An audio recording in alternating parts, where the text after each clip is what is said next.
Último Pouso. A história vista de cima. No episódio de hoje, vamos embarcar com Transbrasil S.A. Linhas Aéreas.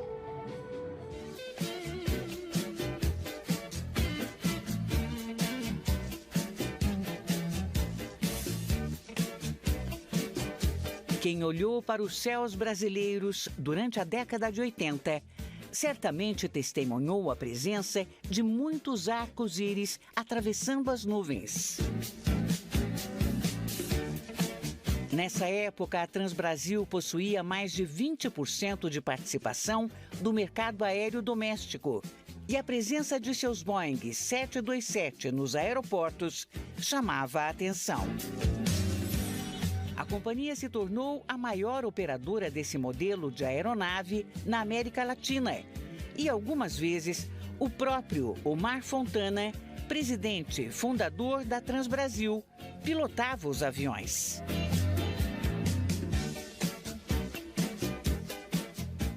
Para a classe média brasileira, durante quase 2 décadas, o ponto final desses arcos-íris era a fantástica cidade de Orlando e um paraíso de compras americano chamado Miami. Os Widebodies 767-200 da Transbrasil representavam o desejo de uma massa de consumidores ávidos por produtos estrangeiros.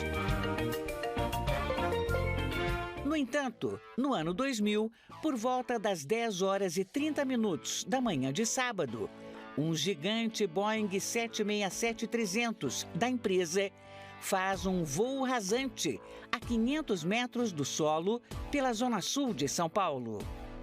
O que teria levado uma aeronave a fazer uma manobra tão arriscada sobre a cidade mais populosa do país?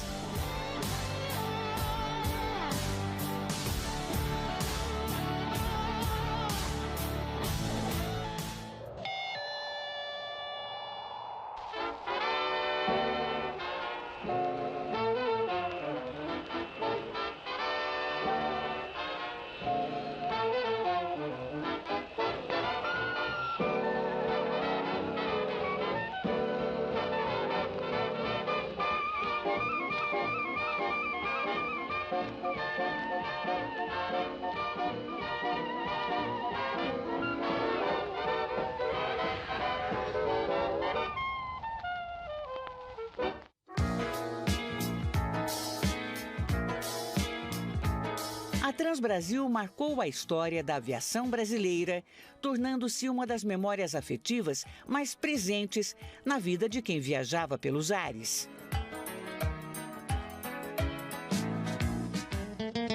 Mas, anos antes de levar passageiros, sua história começou com o transporte de produtos alimentícios da empresa Sadia. A Sadia havia sido fundada em Concórdia, Santa Catarina, e se consolidava como uma potência no mercado de alimentos. O empresário Atílio Fontana, sócio proprietário da indústria, preparava os filhos para a sucessão nos bem-sucedidos negócios da família. Atílio Fontana viria a descobrir, no entanto, que um de seus filhos, Omar Fontana, então com 17 anos, tinha outras aspirações: a música erudita e a aviação. Porque meu avô, ele já tinha a Sadia, já tinha começado com a Sadia e ele queria que meu pai fosse engenheiro para trabalhar para ele, mas o meu pai tinha essa paixão por aviação e uma paixão também pelo Brasil.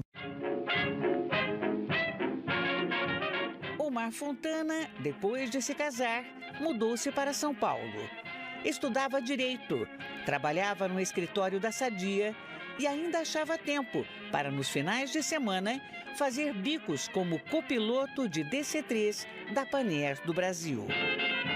Foi nesse período que Omar notou intervalos de longa ociosidade de alguns aviões da Panair. Essas aeronaves, ele imaginou, poderiam ser usadas para levar carne fresca do interior catarinense até São Paulo em 2 horas e meia, ao invés dos 3 dias usualmente consumidos na viagem por terra. E ele chegou para o pai e teve essa ideia, falou: pai, se a gente arrendar, alugar um avião, a gente pode tirar a carne fresca aqui do oeste catarinense e levar para São Paulo, que é o maior mercado consumidor do Brasil, já era na época. Estamos falando de meados dos anos 50. E o pai, meio desconfiado, falou: bom, vamos ver como é que fica essa ideia, mas de qualquer maneira eu só topo se você arranjar os clientes também. E o comandante Omar Fontana veio para São Paulo e de fato conseguiu alguns contratos de compra de carne. Aí, meio que ressabiado, meio que por convencer, o senador Atílio falou: tudo bem, vamos então, na verdade, comprar inicialmente 2 aviões excedentes de guerra, DC-3, que tinham sido da Panair do Brasil. Em busca de ajuda e de possíveis parcerias, Omar foi até Porto Alegre para uma reunião com Rubem Berta, presidente da Varig. Omar acreditava que transportar carne não o tornava um concorrente direto da Companhia Gaúcha e que ambos poderiam pensar em colaborações mútuas. Rubem Berta, no entanto, aconselha Omar a não desafiar as grandes companhias aéreas estabelecidas. Omar Fontana não segue o conselho. No dia 5 de janeiro de 1955, ele cria a Sadia S.A. Transportes Aéreos, com o objetivo de também transportar passageiros. Mr. Sandman, bring me a dream. Make him the cutest that I've ever seen. Give him the word that I'm not a rogue. O primeiro voo comercial aconteceria somente em março de 1956, decolando de São Paulo com destino a Florianópolis, via as cidades de Joaçaba e de Videira. Denilda Fontana, esposa de Omar, costurou as cortinas para as janelas do DC-3, preparou o lanche para ser servido a bordo e selecionou as comissárias e seus uniformes. Com essa nova rota, Omar havia descoberto um nicho de mercado, pois a Cruzeiro do Sul não voava mais até Joaçaba e a Varig não possuía interesses numa rota pouco expressiva. A Sadia construiu seu pequeno aeroporto em Concórdia e começou a buscar oportunidades para se expandir. A frota foi acrescida de um segundo DC-3 e de um Curtiss C-46. Com o crescimento da empresa, a Sadia Transportes Aéreos entra no campo de visão da Real, de Lineu Gomes, que compra 50% das ações da pequena companhia e conforma um consórcio. Omar Fontana passou a ser vice-presidente de tráfego e vendas do conglomerado, cargo que lhe trouxe muita experiência de mercado no período. Mais tarde, quando a Varig comprou a Real em 1961, Rubem Berta não quis incorporar a parte da Sadia no consórcio. Assim, Omar pôde reaver as ações de sua empresa e retomar o controle independente. A paixão pela aviação de Omar Fontana começava a ganhar contornos inimagináveis.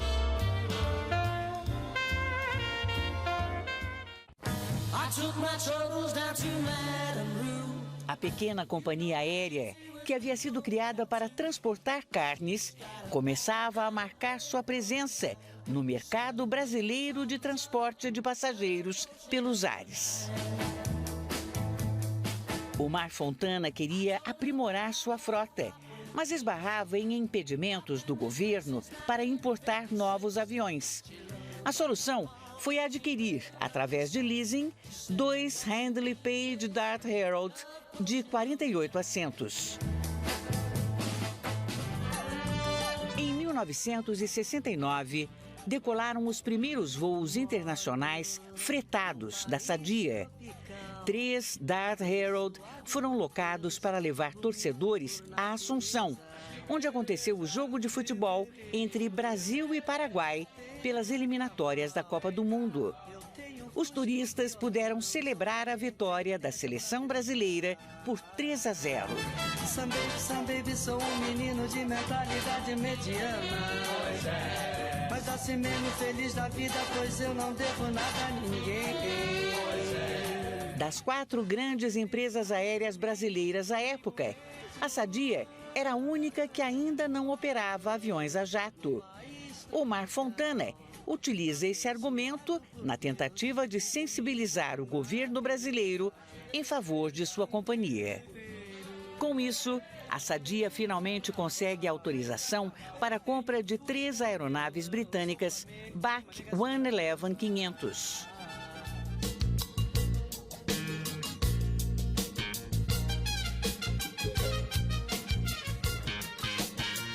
Numa atitude considerada ousada e até ambiciosa, em junho de 1972, Omar Fontana deixa para trás o nome Sadia e os laços sentimentais da origem da empresa e muda o nome da companhia aérea para Transbrasil. Mais tarde, meu pai decidiu que a Transbrasil, que deveria mudar o nome para Transbrasil, que foi um nome brilhante também, né? E separar. A Sadia já não precisava mais de transporte de carne e frescais, porque, obviamente, aí começaram a ter caminhões e terem estradas boas. Simultaneamente, a sede da empresa é transferida de São Paulo para Brasília. A posição geográfica e política tornou a capital do país um excelente ponto de conexão e desenvolvimento de tráfego para a Transbrasil. Na identidade visual, a empresa passou a usar um esquema de cores alegres e chamativas, com cada aeronave pintada em 2 tons diferentes. Cada matiz simbolizava uma das riquezas do Brasil. Os aviões chamavam a atenção de quem estivesse nos aeroportos. Nessa mesma época, a Transbrasil resolve encomendar o Boeing 727-100 Quick Change, conversível para transporte de carga ou de passageiros. Começava ali sua longa parceria com a Boeing.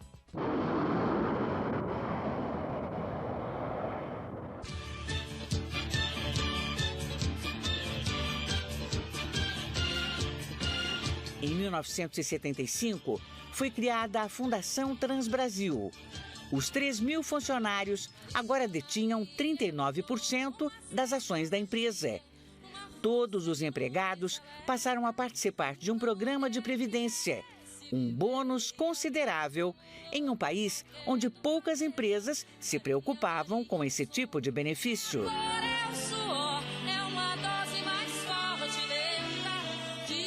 As mudanças trouxeram nova energia à empresa.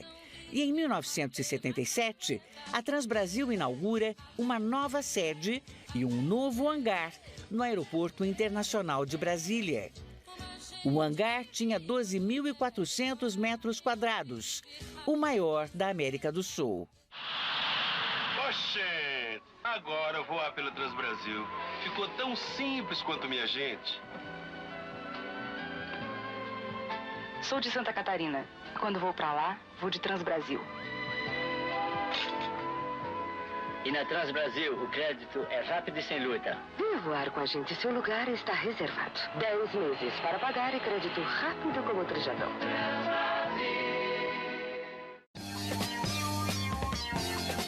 No mesmo ano, a empresa inicia a automação de reservas, um sistema computadorizado e desenvolvido com tecnologia nacional. Com a inovação e agilidade no processamento das vendas de passagens, a Transbrasil transformou-se numa empresa de porte nacional. Para coroar a audácia da companhia, em 1979, a frota de Boeing 727 recebe a pintura do icônico e distintivo arco-íris, imagem que seria a marca registrada da Transbrasil.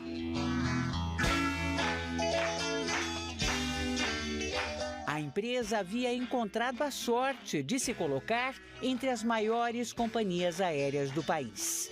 Mas, nesse período, a economia do Brasil começava a se complicar cada vez mais. O Brasil registrava inflação galopante, chegando a 2.000% ao ano. Em 1986, o governo Sarney congelou as tarifas aéreas domésticas por 15 meses. Os salários e benefícios dos funcionários, no entanto, eram constantemente reajustados para se equipararem às taxas de inflação. Além disso, grande parte das despesas das companhias aéreas, como combustíveis e peças de aviões, eram pagas em dólar, que em um cenário de inflação alta se valorizava sem freios. O arco-íris da Transbrasil ameaçava perder o brilho de suas cores. Meu salário desvalorizou. Dívidas, juros, dividendos.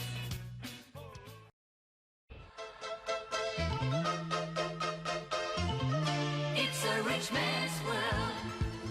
Com a crise econômica, na década de 80, as principais companhias afetadas foram a Transbrasil e a VASP, que não tinham voos internacionais regulares e, portanto, não possuíam entradas em moeda forte. Lembremos que os anos 80 são marcados não apenas pela redemocratização do país. Infelizmente, a redemocratização se dá num período de grave crise econômica, com endividamento externo, com várias vezes o país pegando empréstimos no Fundo Monetário Internacional. E os planos econômicos, que se num primeiro momento traziam uma expectativa de estabilidade, logo depois se mostravam extremamente erráticos. Então, as empresas aéreas que sofrem, não é, muito, no caso da empresa aérea Transbrasil, talvez ela tivesse um impacto ainda maior, não é, por conta de ser uma empresa de porte de médio para pequeno. A percepção da instabilidade na empresa levou o governo a agir em 1988. Um major brigadeiro da reserva, Josué Rubens Mil Homens Costa, foi nomeado interventor da Transbrasil, com autoridade para agir drasticamente e afastar Omar Fontana do controle. O interventor demitiu empregados de confiança, vendeu 40 mil metros quadrados de propriedades da empresa e 12 Boeing 727, os mais eficientes das linhas. As demissões afetaram o ânimo e a produtividade da equipe.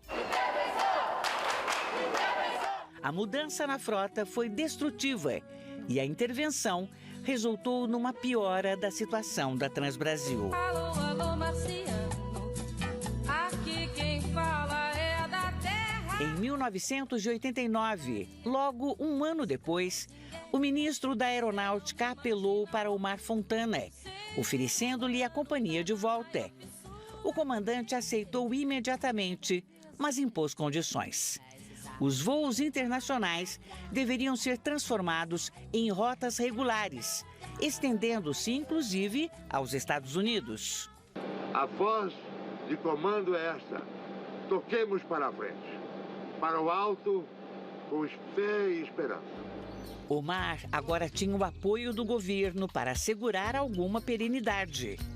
A moeda nacional voltava a patamares estáveis. A Transbrasil estava de novo na pista. Ai, Orlando, que saudade. Orlando. Mas seu marido não é o Osvaldo? É o Osvaldo. Quando você conheceu o Orlando? Mês passado, na série. E o Osvaldo? Tava junto. Adorou. Seu marido adorou? Orlando é muito divertido. Transbrasil leva a nossa gente. Utilizando um Boeing 767-300ER, novinho em folha, que o próprio comandante Omar Fontana trouxe pilotando dos Estados Unidos, a Transbrasil inaugurou o serviço sem escala entre Brasília e Washington. Mesmo após anos de monopólio em operações internacionais, a Varig ainda não voava para a capital norte-americana. Coube à Transbrasil unir as capitais dos dois maiores países das Américas. As rotas internacionais continuaram se expandindo até Viena, Moscou, Buenos Aires, Amsterdã e Nova York. Quem toca um pokerzinho amanhã? Ih, esqueci, não vai dar. Eu tenho que jantar em Buenos Aires. Transbrasil leva a nossa gente.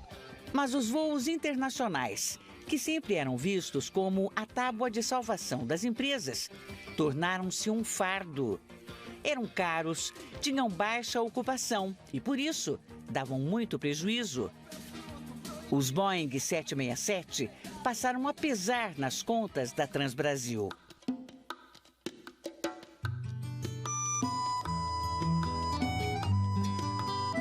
Em 1998, diagnosticado com um câncer devastador, Omar Fontana é obrigado a deixar o dia a dia da empresa.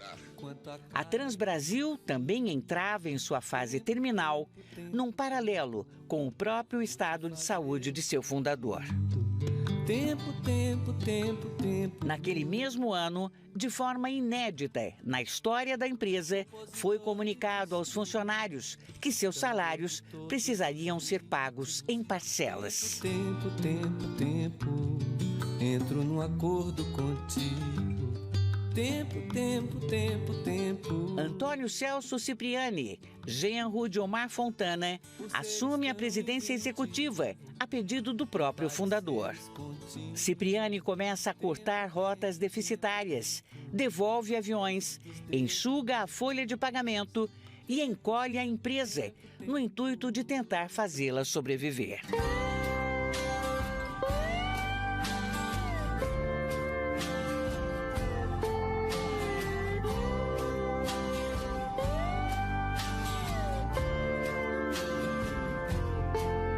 Mas em 1999, houve uma nova maxi-desvalorização da moeda brasileira e os preços das passagens aéreas foram às alturas, levando milhares de pessoas a cancelarem suas viagens. As empresas aéreas que possuíam altos custos em moeda forte viram seus problemas retornarem. O ano terminou com 10 aviões devolvidos pela Transbrasil, entre eles 5 Boeing 767-200ER. A participação da companhia no mercado brasileiro foi reduzida a apenas 4,7%. Houve um fracasso com a paralisação total da Transbrasil. Eu consegui superar isso porque não foi a crise que foi geral. A Transbrasil, infelizmente, puxou a fila. Para mim, não serviu de consolo. Para mim, foi muita tristeza também, depois de ver a Transbrasil, a VASP, a Varig, todas elas saindo do cenário. Realmente, foi muito difícil, como eu disse, não serve de consolo, mas daquela época não tem mais nenhuma. Isso é que fica. O câncer de Omar Fontana havia evoluído. Ele faleceu em 8 de dezembro de 2000, a menos de um mês de completar 74 anos. E foi para homenagear o fundador da Transbrasil, Omar Fontana, que um Boeing 767-200ER fez um voo rasante durante o seu sepultamento em um cemitério da Zona Sul de São Paulo. O trânsito na marginal do Rio Pinheiros parou, com os motoristas assustados ao verem aquele gigante voando tão baixo. No dia do enterro do papai, foi realmente marcante, porque aquele céu azul sem uma nuvem e, de repente, vindo o avião, era como se fosse ele mesmo.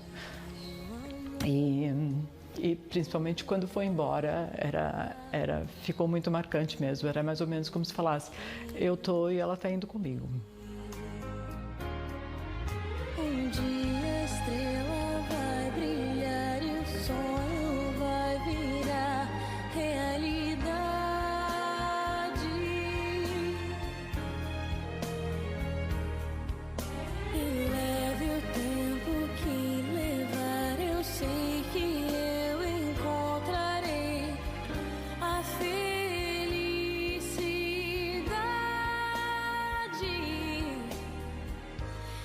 Além do arco-íris,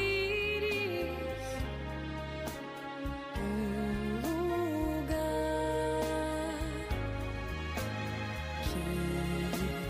que eu guardo em segredo e só eu sei chegar.